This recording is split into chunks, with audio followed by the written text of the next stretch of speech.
Sénatrice Mugley, honorable sénateur, je prends la parole pour la première fois aujourd'hui en cette enceinte. Je vous remercie. Nous qui sommes situés sur le territoire algonquin-anishinaabe non cédé pour aborder une question d'une importance cruciale, la crise des opioïdes au Canada.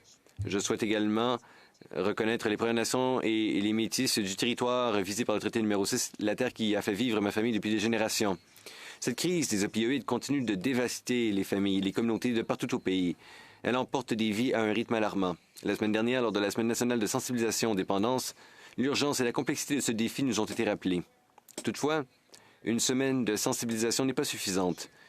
Il nous incombe, ensemble, de confronter cette crise en nous concentrant et en agissant de manière soutenue.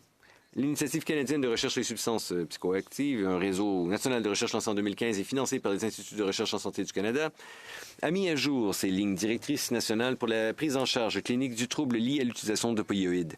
Ces lignes directrices, publiées dans le Journal de l'Association médicale canadienne le 12 novembre 2024, reflètent 6 années de progrès dans les domaines de la science et de la pratique. Ces lignes directrices actualisées reconnaissent la méthadone et la buprénorphine comme des traitements de première intention tout aussi efficaces et recommandent la morphine orale à libération lente comme deuxième option plutôt. Il est important de noter que les lignes directrices mettant en garde contre le fait de s'appuyer uniquement sur la gestion du sevrage et n'insistant pas sur la nécessité d'un soutien psychosocial pour accéder au traitement de première ligne, car il existe de preuves solides que les médicaments seuls sont tout aussi efficaces pour traiter ce problème de drogue. Ces lignes directrices soulignent également qu'il est nécessaire de mettre en œuvre des services de réduction des risques tout au long du continuum des soins. Le travail de cette organisation témoigne de ce que la recherche fondée sur des données probantes peut accomplir. Sa mission, qui consiste à lutter contre la consommation de substances par le leadership, la recherche et l'action, permet de sauver des vies et de favoriser leur rétablissement. Leur travail permet de renforcer le rôle essentiel des prestataires de soins de santé dévoués à la médecine des dépendances, tels que les médecins, les infirmières, les travailleurs sociaux, les travailleurs de soutien et tous ceux qui sont en première ligne de cette crise.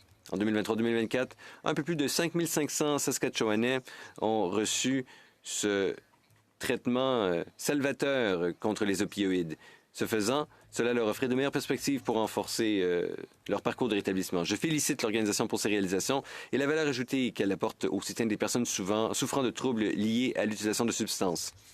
Je nous invite à soutenir des solutions fondées sur la science et aussi à nous attaquer à l'interaction des facteurs de risque, y compris la pauvreté et le racisme systémique. Ensemble, nous pouvons certainement espérer qu'un changement significatif se concrétisera. Merci.